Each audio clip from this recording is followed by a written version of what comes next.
Hello everyone, welcome to our YouTube channel achiever academy. हम ज्योति और आज हम स्टार्ट कर रहे हैं हमारी क्लास थर्ड। अब तक हमने दो क्लास पढ़ी हैं। बेसिक डेफिनेशन है सेट की, सेट को कैसे लिखा जाता है दोनों तरीके से हमने सीखा, सेट बिल्डर फॉर्म से रोस्टर फॉर्म।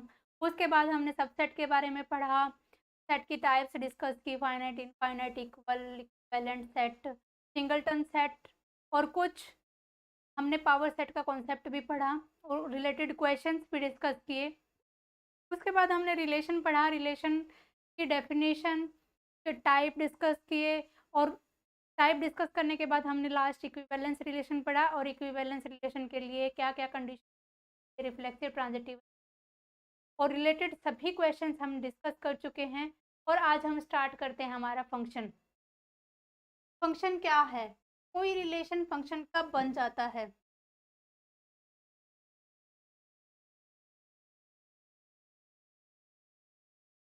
पढ़ने वाले हैं फंक्शन। कोई रिलेशन कब बन जाता है? जब डोमेन का हर एक एलिमेंट को डोमेन के यूनिक एलिमेंट से एसोसिएट होगा, तब हम कह सकते हैं कि वो रिलेशन फंक्शन बना देगा। फंक्शन को हम दोनों तरीके से पढ़ेंगे। तो बेसिक डेफिनेशन से फंक्शन चेक करना, कैसे फंक्शन डिफाइंड है या नहीं है। दूसरा ग्राफिकल अप्रोच भी हम करने वाले हैं कि ग्राफ से कैसे आइडेंटिफाई कर सकते हो आप कि ये फंक्शन है या नहीं है। एक बार नेट में तो डायरेक्ट 4 ऑप्शन में डाल दिया था, 4 ग्राफ का एक क्वेश्चन क्या दिया था, विच of the following is function. Graph दिया हुआ था, एक ग्राफ ये दिया हुआ था, दूसरा था कोई ग्राफ ये बना रखा था, सेकंड ऑप्शन, थर्ड ऑप्शन डाल रखा था कि ये कोई ग्राफ है, फोर्थ ऑप्शन में था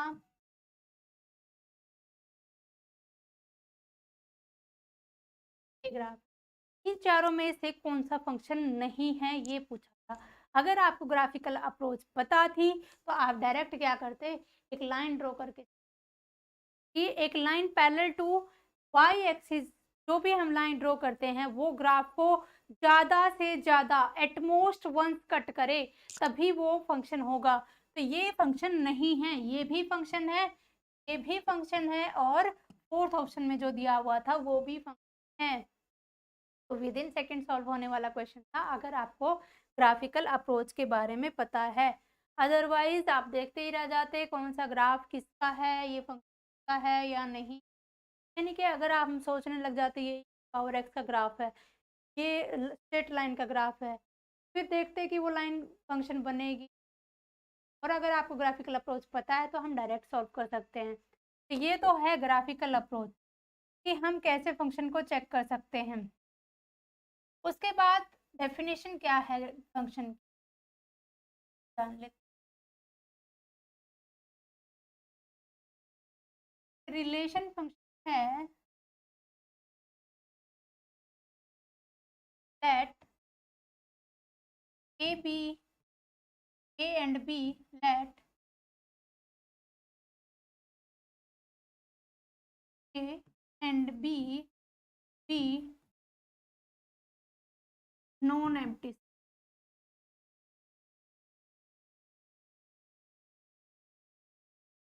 then f is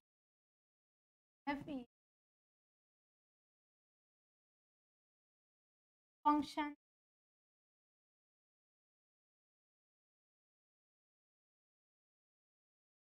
every elements of a associated with unique element of unique element b, that is f is defined b if every element of a associated with, ऐसे element से associate हों unique element b से, then f is said to be function or a relation is said to be function if, और definition 4 में relation are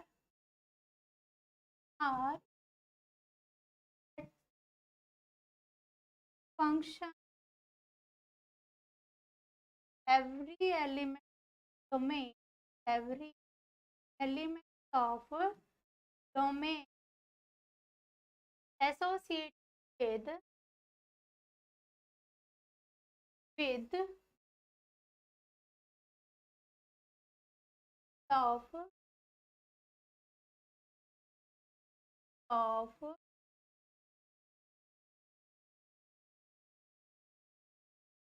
element I होगी वो बना देगा रेंज। वो भी हम डिस्कस क्या डोमेन क्या रेंज। ठीक है, आई होप आपको डेफिनेशन क्लियर हो गई होगी। फर्स्ट क्या है, फंक्शन दो नॉन एम्प्टी सेट है ए और बी, कंडीशन है ये नॉन एम्प्टी होना। एम्प्टी सेट हमारा बहुत ही, वैसे तो उसमें कोई एलिमेंट लेकिन पावर बहुत है। Non empty set A and B are two non-empty sets, then a function is said to be, f is said to be a function from A to B if every element of A associated with the unique element of B का function. और element A के element क्या होंगे, A के elements को हम क्या कहेंगे डोमेन, और B के एलिमेंट्स को हम क्या कहेंगे ओ डोमेन, और जिन जिन एलिमेंट एसोसिएट होगा उसको कहेंगे रेंज सेट। ठीक है, नेक्स्ट देखो, ये जो ए सेट है हमारे पास, फंक्शन डिफाइन है एफ, यहाँ के बी सी एलिमेंट, यहाँ के मान लिया 1 2 एक इमेज है, इमेज सेट है, ये सेट है हमारे पास ए, ये सेट है बी, एफ फंक्शन डिफाइंड है फ्रॉम ए टू बी। और कैसे डिफाइंड है ये एफ फंक्शन, डिफाइंड है A1 B2 और C रिलेशन ही है, हर एक एलिमेंट एसोसिएट है। ठीक है, हर एक एलिमेंट से कोई ऐसा एलिमेंट नहीं है जिसकी इमेज वहाँ पे ना हो, जिसकी यहाँ पे इमेज यूनिक ना हो। ठीक है, ए की इमेज क्या दे रखी है 1, बी की इमेज 2, सी की इमेज 3। तो ये जो ए के सारे एलिमेंट हैं हम यहाँ पे 4 लिख लेते हैं, समझ आ जाएगा आपको डोमेन और रेंज का कॉन्सेप्ट। तो हर एक की इमेज दे रखी है यहाँ पे, ए की 1, बी की 2, सी की 3। तो ये जो ए के एलिमेंट है इसको बोल रहे हैं हम डोमेन। क्वेश्चन पूछता है यहाँ से डोमेन ऑफ फंक्शन। ठीक है, डोमेन ऑफ डेफिनेशन पूछता है आपसे कि किन किन पॉइंट में फंक्शन डिफाइंड है। डिफाइंड का मतलब किन किन एलिमेंट की इमेज है, और वो इमेज सेट पूछता है आपसे। उसके बाद बी के जो एलिमेंट है, बी में कौन कौन से एलिमेंट है 1 2 3 4, ये क्या है कोडोमेन। अब कोडोमेन के किन कौन कौन से एलिमेंट इमेज बने हैं 1 2 3, ये जो सेट बन गया वो रेंज सेट हो गया। रेंज सेट में कौन कौन से एलिमेंट आए हैं, वन सेट कहते ही हम एलिमेंट को सेपरेट करके लिख देंगे कॉमा से। रेंज सेट में कौन कौन से एलिमेंट हो गए 1 2 और 3। अब यहाँ से एक रिजल्ट बनता है, नोट लगा के लिख सकते हो आप, क्या बनता है कि जो रेंज सेट है वो सबसेट है किसका कोडोमेन का।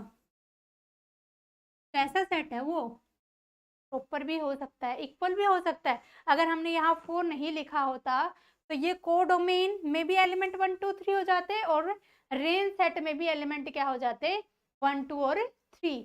यानी कि कोडोमेन और रेंज जब इक्वल हो जाएंगे तो एक हम फंक्शन भी पढ़ने वाले हैं, special type of function onto function. तो उस टाइम पे जो फंक्शन होगा वो ऑन टू बन जाएगा, और ये जो कोडोमेन का जो सेट होता है वो रेंज सेट के इक्वल हो जाएगा।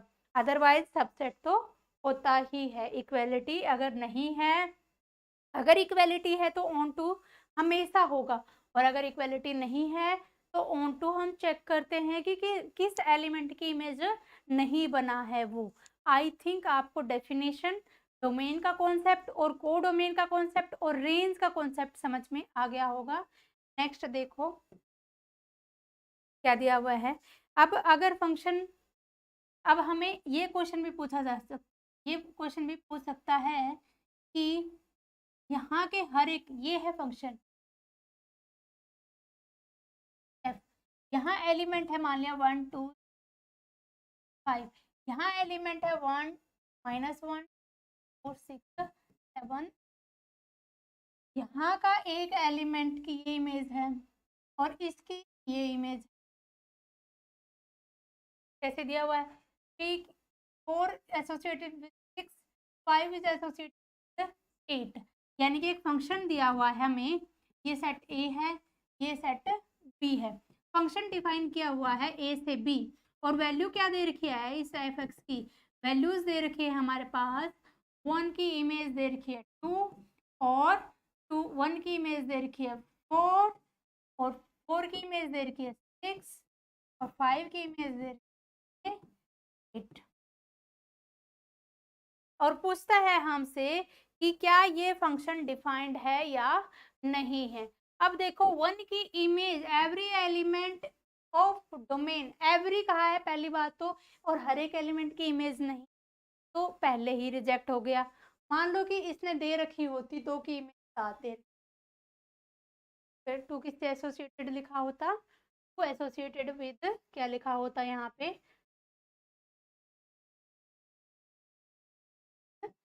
7 लिखा, और फिर पूछता आपसे कि क्या ये फंक्शन डिफाइंड है या नहीं है। तो ये फंक्शन डिफाइंड नहीं होगा क्योंकि इसका हर एक एलिमेंट ठीक से एसोसिएट होना चाहिए था, लेकिन 1 की तो 2 इमेज आ गई यहाँ पे, 1 की 2 है, 1 की 4 भी इमेज है, तो वो एक एलिमेंट की 2 इमेज नहीं हो सकती, एक एलिमेंट की एक ही इमेज होगी, 2 की एक हो सकती है, 2 एलिमेंट एक से एसोसिएट हो सकते हैं, लेकिन ये हो सकता था, मान लिया कि हमारे पास ये सेट है 1 और एक ये सेट है -1, 1 की भी -1 इमेज है और 2 की भी -2 इमेज है और 3 की 1 इमेज है। फिर पूछता है हमसे कि ये जो फंक्शन इसने डिफाइन किया कि 1 की 1 इमेज की माइनस इमेज और 3 एसोसिएटेड 1, और फिर पूछता हमसे क्या ये फंक्शन डिफाइंड है या नहीं है। सबसे पहले तो यही कंफ्यूज हो जाते हैं फंक्शन की डेफिनेशन पे, फिर उसके बाद हर क्वेश्चन में ये लिखा होता है कि f is defined on this set, defined कहते ही ये में इमेज क्लियर हो जानी चाहिए कि हर एक डोमेन का हर एक एलिमेंट को डोमेन के यूनिक एलिमेंट से एसोसिएट रहा होगा। तो देखो ये फंक्शन डिफाइंड नहीं होगा, ये फंक्शन डिफाइन हो जाए क्योंकि यहाँ के सभी एलिमेंट की इमेज है, और वो इमेज कैसी है वो हम बाद में डिस्कस करेंगे कि वो फंक्शन जैसे टाइप के फंक्शन वो 1 1 होगा, मैनी जनरली ये मैनी 1 होगा क्योंकि एक से ज़्यादा की एक इमेज है, तो मैनी 1 फंक्शन, फंक्शन डिफाइंड भी है। ठीक है, क्वेश्चन कर लेते हैं। Which of the following, which of the following are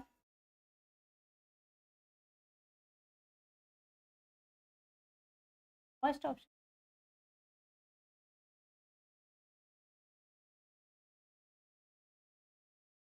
1 2 set है, दिया होगा let A B, let A में एलिमेंट है 1 2 4, और बी कोई सेट है जिसमें एलिमेंट 7, 1 is associated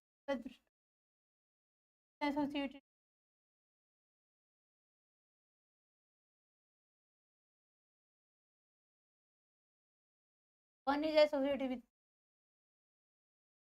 7 9 और 4 is 8। दूसरा है 1 1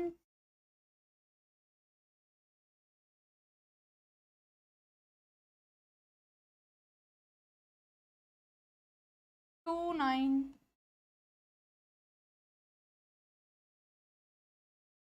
थर्ड है 2 7 8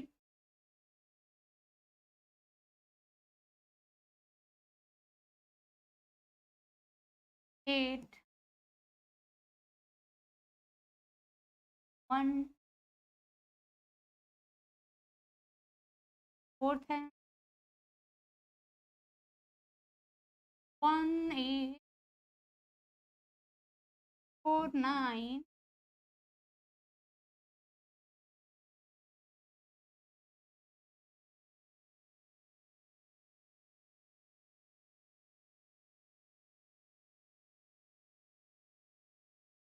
इनमें से कौन सा फंक्शन डिफाइंड है? देख लेते हैं। सेकंड ऑप्शन क्या दिया हुआ है 1 6 2 8 और यहाँ पे क्या दिया हुआ है, ये दिया हुआ है 9। दो की एक इमेज, दो की एक इमेज नहीं हो सकती, एक की दो हो सकती। उसके बाद दो की इमेज दे रखी है, तीन की भी दे रखी है, एक की भी दे रखी है, क्या चार की इमेज दे रखी है? वहां पे नहीं दे रखी। एवरी एलिमेंट डिफाइंड नहीं है। नेक्स्ट 1 की इमेज 8, 4 की इमेज 9, 2 की इमेज क्या दे रखी है 8 और 3 की क्या इमेज दे रखी है यहाँ पे 6। 1 2 3 4 सबकी इमेज दे रखी है, सबकी डिस्टिंक्ट है, क्या हर एक एलिमेंट की इमेज दे रखी है। उसके बाद 1 की 6 2 की हर एक एलिमेंट की अलग अलग इमेज फर्स्ट तो है ही ऑप्शन, ठीक है ठीक है। उसके बाद हम पढ़ लेते हैं type of function. Type of 1 function.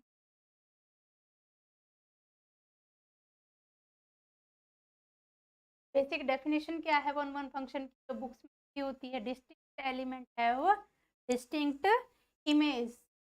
और हम ग्राफिकल अप्रोच देखेंगे। Distinct element having distinct image, अलग अलग एलिमेंट की अलग अलग इमेज होगी। अगर फंक्शन डिफाइंड है किसी ओन एम पे, तो for all A belong to B implies a is equal to f of b। और डिफाइंड चेक करने के लिए हमें चेक करना होता है कि दो फंक्शंस अगर इक्वल है तो उनके एलिमेंट क्या रहे होंगे, इक्वल रहे होंगे। 1 का जस्ट उल्टा होता है जब हम ये चेक करते हैं कि फंक्शन डिफाइंड या नहीं है। दूसरा क्या होता है, अगर फंक्शन ये दिया हुआ है f of x x square और फंक्शन कहाँ डिफाइंड है, चेक करना है आपको on natural number. Natural number पे चेक करना है F of x is x square क्या फंक्शन है। पहली बात तो चेक करो नेचुरल नंबर में एलिमेंट्स कौन से होते हैं 1 2 3 4 up two plus infinity. Put कर करके देखो 1 पुट किया 1, 2 पुट किया, फंक्शन डिफाइंड ऑन एन कहा है। यहाँ पे मैंने क्या कहा, जैसे मैंने रिलेशन में सिखाया था ना, रिलेशन डिफाइंड ऑन ए का क्या मतलब है कि वो कार्टेशियन सबसेट कहाँ से लेंगे, ए क्रॉस ए से ही लेंगे। या फंक्शन डिफाइंड ऑन एन कहा है तो एलिमेंट कहाँ से लेंगे, हाँ एन क्रॉस एन। ये डोमेन भी नेचुरल नंबर और कोडोमेन क्या है आपका नेचुरल नंबर ही है। अब देखो 1 पुट करते ही 1 आ जाएगा, 2 पुट करेंगे 4 आएगा, 3 पुट करेंगे 9 आएगा। हर एक एलिमेंट की इमेज है और कैसी इमेज है, यूनिक इमेज है। तो ये फंक्शन डिफाइंड है 1 की 1 की 4, ठीक है। ये ग्राफ बने पैराबोला का एक साइड पैराबोला ही तो है।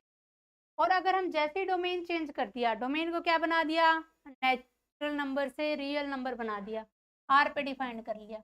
आर पे 1 की इमेज 1, -1 की इमेज 1, 2 की एक इमेज, डिस्टिंक्ट एलिमेंट है सेम इमेज आ गई, दो एलिमेंट की सेम इमेज।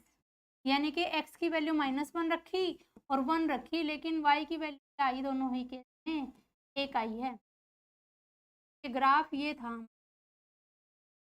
इन दो वैल्यू के लिए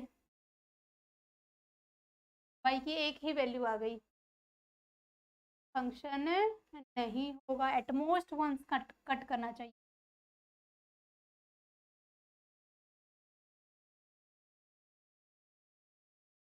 ग्राफिकल अप्रोच में हम लिख, तो जैसे ही हमने डोमेन चेंज किया, देखो डोमेन चेंज करते ही फंक्शन के 1 1 ऑन 2 होना चेंज हो गया।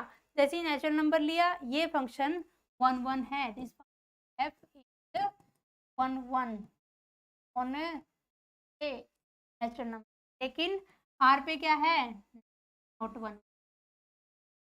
डोमेन पे चेक करना है हमें, डोमेन आपको चेक कर लेना है कि वो डोमेन, जैसे आप डोमेन चेंज करोगे वैसे वैसे चेंज होती जाएगी। नेक्स्ट देखो ग्राफिकल अप्रोच से 1 1 कैसे चेक करना है। कि ग्राफ है कोई भी आपका ग्राफ, अगर आप ड्रॉ करते हो फंक्शन का, जैसे यही फंक्शन ले एफ एक्स क्या था, एक्स स्क्वायर था, और किस पे चेक कर रहे थे हम, रियल नंबर पे भी और नेचुरल नंबर। जब हम आर पे चेक कर रहे थे तो डिस्टिंक्ट एलिमेंट, अब f x equal to x square, ये सारे ग्राफ ही सिखाऊंगी मैं आपको, ग्राफ कैसे बनता है, पैराबोला में भी डिस्कस, एक्स एक्सिस पे बनेगा जिसकी इवन पावर होगी, अगर एक्स की इवन पावर है, जिसकी पावर ज़्यादा है उसी एक्सिस पे बनेगा। मान लिया कि यहाँ पे होता f x is equal to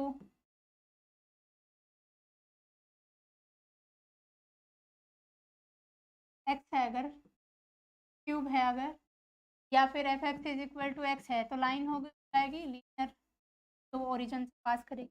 ये हम डिस्कस करने वाले हैं जब हर एक फंक्शन का ग्राफ सीखें, ठीक है। तो यहाँ पे जिस एक्स की ज़्यादा पावर थी, एक्स एक्सिस पे पैराबोला बनेगा, और की दो वैल्यूज़ के लिए, एक्स में यहाँ माइनस यहाँ 1 है, फिर -2 के लिए और 2 के लिए सेम वैल्यूज़ होंगी। यानी कि जो ग्राफ है, आप अगर parallel to x axis draw कर रहे हो, वो ग्राफ, अगर कोई लाइन ड्रॉ कर रही है, draw line parallel to x axis, parallel to x axis, वो ग्राफ को कट्स द ग्राफ एटमोस्ट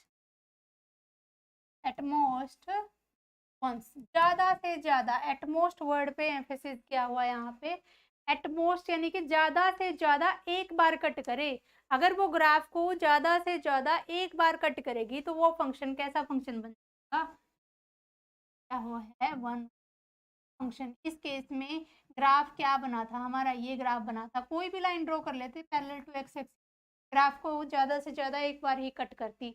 लेकिन अब जैसे हमने डोमेन चेंज कर दिया, पॉइंट्स कहाँ से लेने अब हमें, देखो जब नेचुरल नंबर था तो पॉइंट ये वाले थे बस हमारे पास, ये वाले पॉइंट थे पॉजिटिव वाले, ठीक है। और जब हमारे पास आर, डोमेन आर हो गया, यानी कि माइनस से प्लस इन्फिनिटी तक हो गया, तो ग्राफ कंप्लीट ये बनेगा। एक्स की सभी वैल्यूज लेंगे हम, नेगेटिव पॉजिटिव। उसके बाद अगर लाइन ड्रॉ करते हैं पैरेलल टू एक्स एक्सिस, वो ग्राफ को 2 बार तो कट करी, कहीं भी ड्रॉ कर लेते हैं, कहीं भी ड्रॉ कर लेते, ग्राफ को 2 बार कट कर रही है, ज़्यादा से ज़्यादा एक बार नहीं आया, तो इसका मतलब ये 1 1 फंक्शन नहीं होगा इस डोमेन। ठीक है, आई होप आपको डेफिनेशन क्लियर हो गई होगी 1 1 की, ग्राफिकल मेथड से भी और बेसिक मेथड। नेक्स्ट है हमारा second, onto function. Onto function, onto function में एक तो यही है कि बेसिक जो भी हमारे पास फंक्शन होगा, यहाँ के हर एक एलिमेंट, कोडोमेन के हर एक एलिमेंट की यहाँ पे प्री इमेज होनी चाहिए। जैसे फंक्शन डिफाइंड चेक करते हैं ना हम, कि यहाँ के डोमेन का हर एक एलिमेंट एसोसिएट होना चाहिए कोडोमेन के यूनिक एलिमेंट से। ऑन टू में क्या चेक करते हैं हम, यहाँ के हर एक एलिमेंट की यहाँ पे इमेज होनी चाहिए, प्री इमेज होनी चाहिए।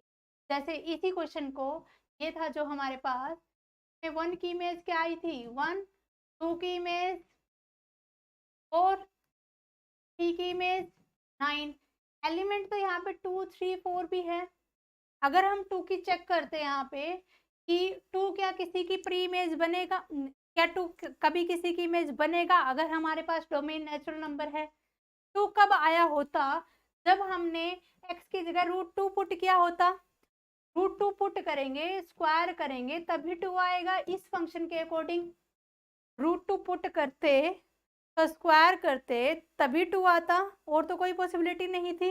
लेकिन √2 तो नेचुरल नंबर में ही नहीं है, इसका मतलब ये फंक्शन है वो नहीं है। ठीक है, क्योंकि जब हम ऑन टू चेक करते हैं ग्राफिकल अप्रोच से, तो हम ये कहते हैं कि हम कोई भी लाइन उसके डोमेन में खींचे और वो लाइन कम से कम उस ग्राफ को एक बार तो कट करनी चाहिए।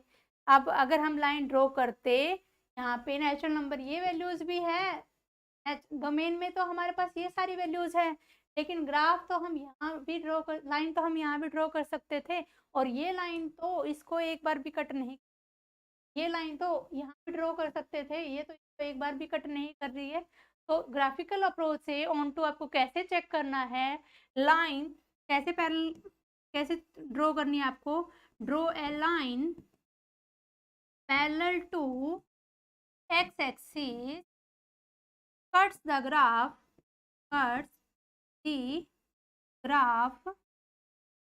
at least once, कम से कम एक बार तो कट करे। एटमोस्ट और एटलीस्ट पे ध्यान देना है आपको। ऑन टू के केस में एटलीस्ट वंस कट करे, कम से कम एक बार कट करे, लेकिन वन के केस में ज़्यादा से ज़्यादा एक बार कट करे। ऐसे ही जब हम फंक्शन चेक करते हैं, उस केस में भी जो लाइन हम parallel to y axis draw करते हैं, वो लाइन ग्राफ को ज़्यादा से ज़्यादा एक बार कट करनी चाहिए, तब वो फंक्शन डिफाइंड होगा। आई होप आपको ग्राफिकल अप्रोच से वन फंक्शन चेक करना, ऑन टू फंक्शन चेक करना और फंक्शन खुद डिफाइंड है या नहीं है वो चेक करना आ गया होगा। तो इसके कुछ एग्जाम्पल भी कर लेते हैं। जैसे इसी में ऑन टू चेक करना है आपको, यही फंक्शन अगर हम ले f(x = x²) और आपको चेक करना है क्या ये ऑन टू है। ऑन अभी क्या था, नेचुरल नंबर, ऑन टू नहीं होगा, 1 जाएगा। उसके बाद ऑन आर अगर हम चेक करें सेम फंक्शन को, 1 नहीं था, ये क्यों नहीं था, क्योंकि 2 पॉइंट की एक ही इमेज आ रही थी। इसमें ऑन टू चेक कर लेते, ऑन टू चेक कर लेते किस केस में। अब देखो ऑन आर पे जो पॉइंट्स है हमारे, जो हमारा ग्राफ बनेगा वो अबव एक्स एक्सिस बनेगा, क्योंकि कैसी पावर ली हमने, 1 पावर। एक्स की डोमेन की आप नेगेटिव पॉजिटिव कुछ भी वैल्यू पुट करो, ग्राफ हमेशा अबव द एक्स एक्सिस बनेगा, कभी भी बिलो द एक्स एक्सिस नहीं बनेगा। अब देखो ये है हमारा ग्राफ किसका, f(x = x²) का, ये है डोमेन हमारी प्लस इन्फिनिटी, ये माइनस, ये है प्लस इन्फिनिटी से माइनस इन्फिनिटी। हमने कहा है ऑन टू चेक करते टाइम हमें लाइन ड्रॉ करनी है पैरेलल टू एक्स एक्सिस। ठीक है, वो लाइन हम कहीं भी ग्राफ पे ड्रॉ कर सकते हैं, हम तो वहां ड्रॉ करेंगे ना जहां कॉन्ट्राडिक्शन वाले पॉइंट आएंगे। हम यहाँ पे ड्रॉ कर रहे हैं लाइन, ये लाइन तो इस ग्राफ को एक बार भी कट नहीं कर रही, क्योंकि ये ग्राफ तो हमेशा ही अबव द एक्सिस बनेगा, अबव द एक्स एक्सिस बनेगा, बिलो तो नहीं होगा। यानी कि ये वाले पॉइंट कब आएंगे, इन वाले ये वाले पॉइंट कब इमेज बने होंगे, वो तो कभी भी नहीं बनेंगे। तो इसका मतलब ये फंक्शन नहीं है कब, ऑन आर, ये ऑन टू नहीं होगा, 1 भी नहीं है। ठीक है, f(x) आर पे 1 भी।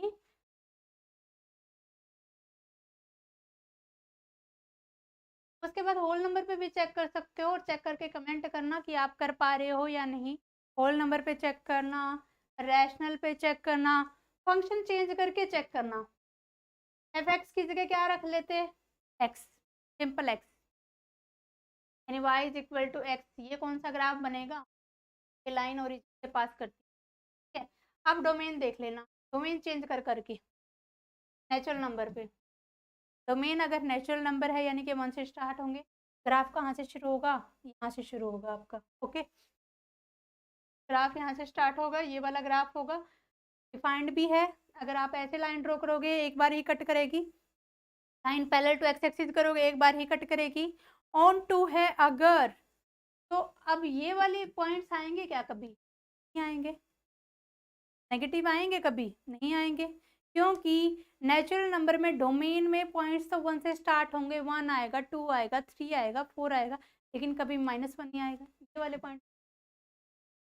तो ये 1 1 तो है, फंक्शन भी है, लेकिन क्या नहीं है। तो ऐसे आप हर फंक्शन की चेक करना और कमेंट करना। आप किसी की नहीं बना पा रहे हो तो हम नेक्स्ट वीडियो में डिस्कस कर लेंगे उन फंक्शंस की जिसकी आप बना नहीं पा रहे हो, ग्राफिकल अप्रोच से नहीं चेक कर पा रहे हो, वो सारे ग्राफ हम चेक कर लेंगे, ठीक है। तो इसका चेक करना f(x) इज इक्वल टू, इसी को किस पे चेक करना, रियल नंबर के लिए भी चेक करना, इसी को होल नंबर के लिए चेक करना, इसी को रैशनल के लिए चेक करना, ठीक है। उसके बाद और भी फंक्शंस हैं हमारे पास, f(x) is equal to x cube को चेक कर सकते हो, f(x) इज इक्वल टू e की पावर x को चेक करना ग्राफिकल अप्रोच से, ठीक है। log x को चेक करना, इन सभी के ग्राफ बना के आप ग्राफिकल अप्रोच से 1 1 फंक्शन चेक करना ऑन टू फंक्शन है या नहीं है। डोमेन चेंज कर करके आपको उन फंक्शंस को वेरीफाई करना है कि वो 1 1 है या नहीं है, ऑन टू है या नहीं है। उसके बाद नेक्स्ट देखते हैं हम, थर्ड है हमारा 1 1 के साथ ही डिस्कस कर लेंगे।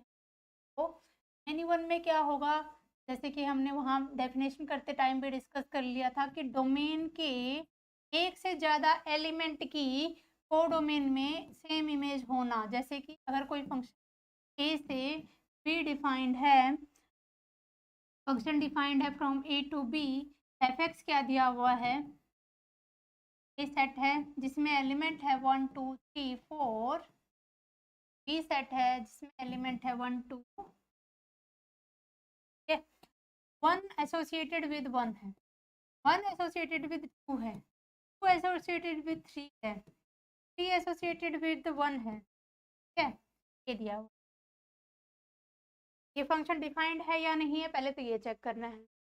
क्या यहाँ के हर एक एलिमेंट की वहाँ पे इमेज है, पहले चेक करो। 1 की इमेज 1, 1 की इमेज 2, फंक्शन ये डिफाइंड नहीं है, मैंने 1 तो कैसे चेक करोगे। उसके बाद इसी में अगर ये दिया होता 1 is associated 1, 3 is associated with 1, 2 is associated with 3, ये दिया हुआ f(x). फर्स्ट ऑफ ऑल आपको चेक करना है डिफाइंड है या नहीं। हर एक एलिमेंट की इमेज है, 2 एलिमेंट सेम से एसोसिएट है, यहाँ पे 1 और 3 की सेम इमेज है। यहाँ पे 3 एलिमेंट है हमारे पास, 4, 1 2 3 4। यहाँ पे एलिमेंट है हमारे पास 1 2 और 3, 1 2, 1 is associated with 1, 3 is associated क्या हुआ है यहाँ पे 1 से, क्योंकि इमेज क्या दे रखी है 3, ठीक है। और 4 की भी इमेज लिख लेते हैं सॉरी, 4 की इमेज और लिख लेते हैं क्योंकि फंक्शन डिफाइन तो होना। और किससे, ये फंक्शन दिया हुआ है। अब देखो यहाँ के हर एक एलिमेंट की यहाँ पे इमेज है, यहाँ के हर एक एलिमेंट की कोडोमेन में इमेज है, और यहाँ भी 4 ही ले लेते हैं 1 2, ताकि हम 1 2 भी डिस्कस कर ले।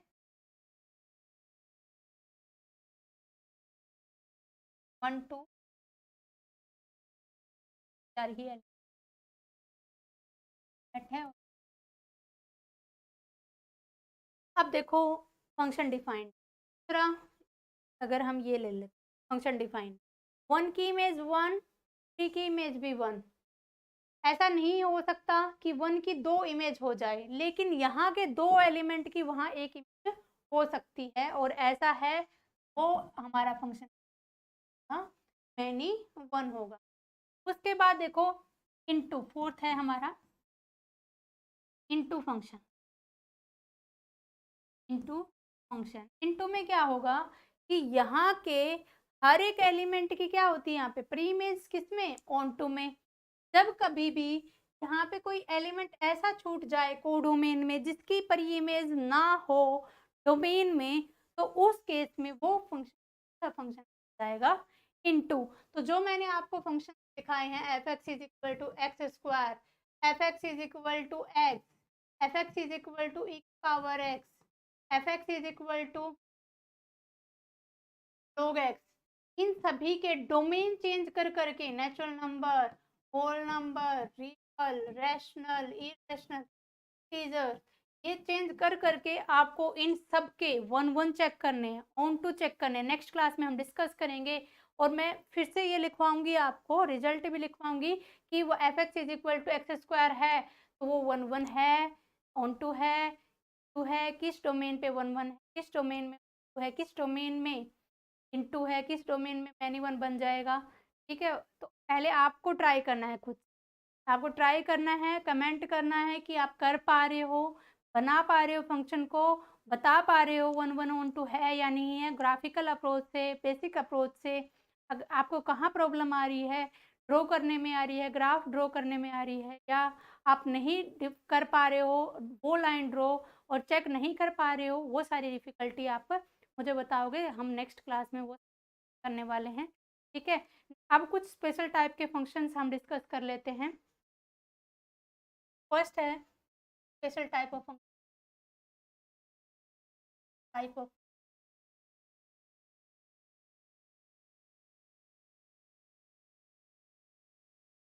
फर्स्ट है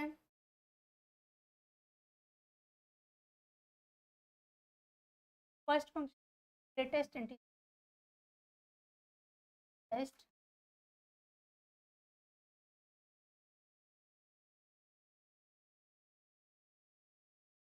नाम बड़ा है इसका, वैल्यू, तो इसको डिनोट करते हैं, नोटेशन क्या यूज करते हैं, ये वाली ब्रैकेट, क्रॉस ब्रैकेट, इसमें वो x आएंगे।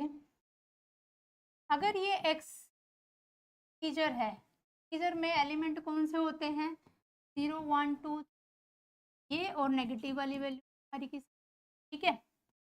अब देखो अगर इंटीजर है तो इसकी वैल्यू x ही आ जाएगी, ठीक है। उसके बाद अगर x इंटीजर नहीं है, अगर x इंटीजर नहीं है तो क्या वैल्यू, तो वैल्यू आएगी n, अगर x की वैल्यू n और n प्लस वन के बीच में, अगर x की वैल्यू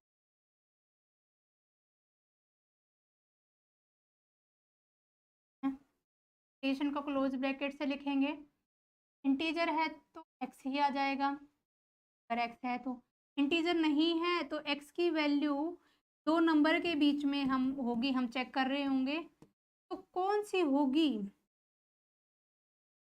वो वैल्यू क्या होगी, यहाँ छोटे वाली वैल्यू, देखो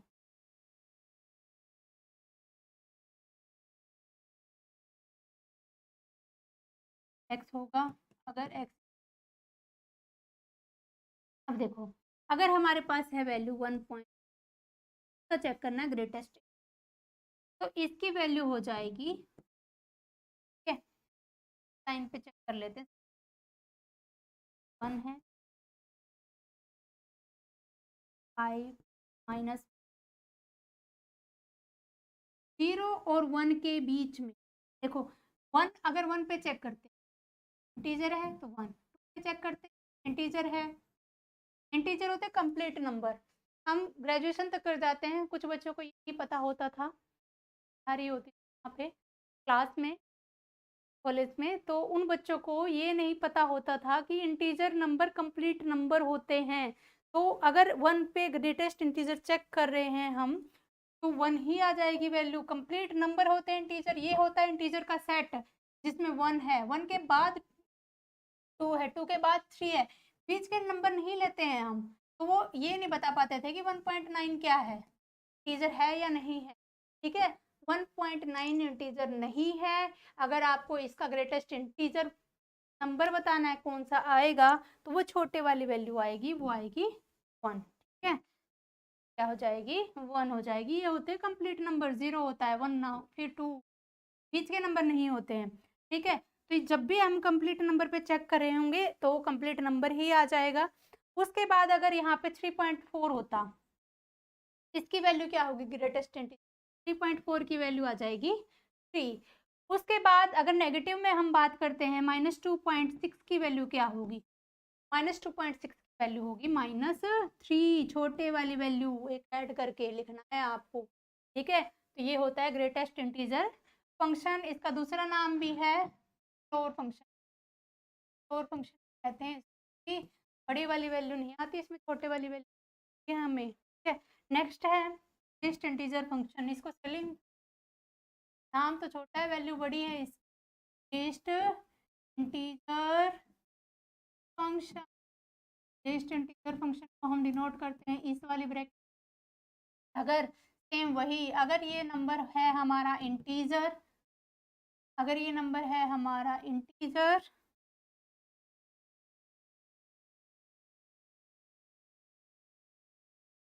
अगर ये नंबर है इंटीजर तो इस एक्स ही हो जाएगी। अगर ये इंटीजर नहीं है दैट मीन्स इस वैल्यू 2 के बीच में है। वो नंबर अगर n और n+1 है तो इसकी वैल्यू, बड़े वाली वैल्यू +1 होगी, ठीक है, इक्वल है। अगर इक्वल है n+1 के इक्वल है तो वही वैल्यू आ जाएगी। देखो कैसे, अगर हमें चेक करना है 1.5 का ग्रेटेस्ट इंटीजर तो आएगा 1। अगर हमें 1.5 का लीस्ट इंटीजर फंक्शन चेक एक ऐड करके लिखना है आपको, अगर नेगेटिव में 1.5 का चेक करना है आपको, ग्रेटेस्ट इंटीजर आएगा -, और अगर आपको चेक करना है लिस्ट फंक्शन आएगी -1, ठीक है। और कंप्लीट नंबर पे अगर चेक करना है, 2 का 2 ग्रेटेस्ट इंटीजर, 2 का 2 इंटीजर, 2 3 का ग्रेटेस्ट इंटीजर फंक्शन 3, 4 का लिस्ट इंटीजर फंक्शन 4, 0.9 का ग्रेटेस्ट इंटीजर फंक्शन 0 होगा, 0.9 का लिस्ट इंटीजर फंक्शन क्या होगा, 0.9 का लिस्ट इंटीजर फंक्शन क्या होगा। Next modulus function.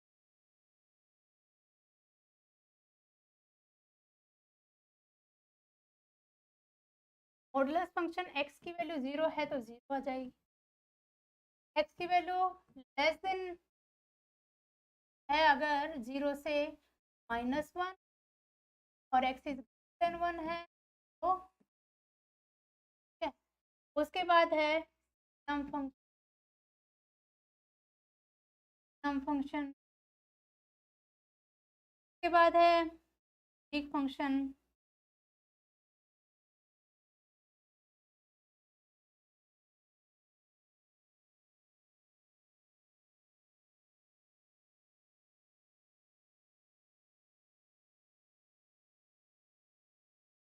Periodic function कौन से फंक्शन होते हैं, साइन, साइन की वैल्यू साइन कब आ जाती है, अगर हमने ले लिया π/2, π/2 लेते ही एंगल ही चेंज, पाई ले लिया तो प्लस आएगा, कभी माइनस आएगा, कभी प्लस आएगा।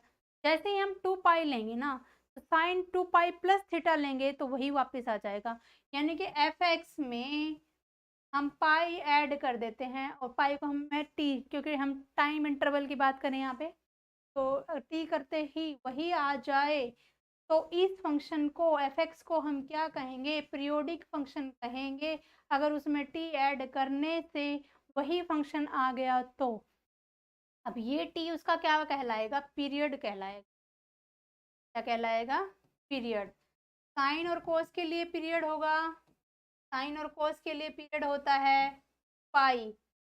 साइन कोस सेकेंड और कोसिकेंट, सेकेंट और कोसिकेंट सभी के लिए 2π।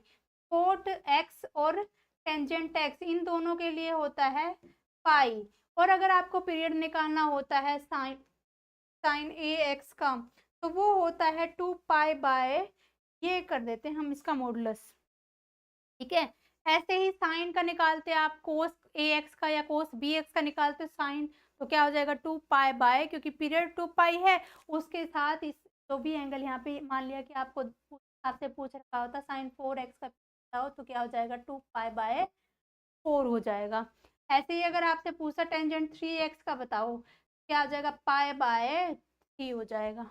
ऐसे पीरियोडिक फंक्शन क्या होगा, एफ एक्स में टी ऐड कर दें फिर वही फंक्शन आ जाए, क्योंकि अगर हम साइन एक्स के को ये लिखें या साइन एक्स को 2 पाई प्लस एक्स लिखें, दोनों ही क्या होते हैं, बराबर होते हैं। ठीक है, और इसी में हम पढ़ने वाले हैं स्टेप फंक्शन के बारे में। स्टेप फंक्शन क्या है, ट्रिग्नोमेट्रिक क्या है, पीरियोडिक क्या है, इवन फंक्शन क्या है, इवन फंक्शन, ओड फंक्शन, इन सब की आपको पीडीएफ भी मिल जाएगी, ओड फंक्शन। और नेक्स्ट क्लास में हम फंक्शन पे बेस्ड सारे प्रीवियस ईयर क्वेश्चन सॉल्व करने वाले हैं। इवन फंक्शन कौन सा फंक्शन होगा, f x is equal to f x में माइनस एक्स भी पुट कर दें तभी भी वो एफ एक्स के ही इक्वल आ जाए, तो वो होता है इवन फंक्शन। साइन फंक्शन में माइनस पुट करने पे माइनस साइन बाहर आ जाएगा अगर, तो वो होगा ओड फंक्शन। और साइन जो एक्स है, साइन थीटा है, कैसा फंक्शन है, ओड है या इवन है, ओड फंक्शन है, क्योंकि करने से माइनस साइन आ जाता है। कोस कैसा फंक्शन है, cos minus theta is cos theta, cos है इवन फंक्शन। तो ये सारे हम ट्रिग्नोमेट्री में डिस्कस करने वाले हैं सभी के बारे में, ये सारी आइडेंटिटीज। और नेक्स्ट क्लास में हम फंक्शन पे बेस्ड सारे क्वेश्चंस प्लस इनवर्स फंक्शन निकालना सीखेंगे, डोमेन ऑफ डेफिनेशन निकालना सीखेंगे। क्वेश्चंस में ही हम डायरेक्ट ट्रिक्स मैं आपको सिखा दूंगी क्वेश्चंस की हेल्प से ही, कि कैसे हम इनवर्स निकालना, डोमेन ऑफ डेफिनेशन का मतलब है कि किन पॉइंट्स पे फंक्शन डिफाइंड है, ये हम सीखेंगे नेक्स्ट क्लास में। आज के लिए इतना ही, थैंक यू।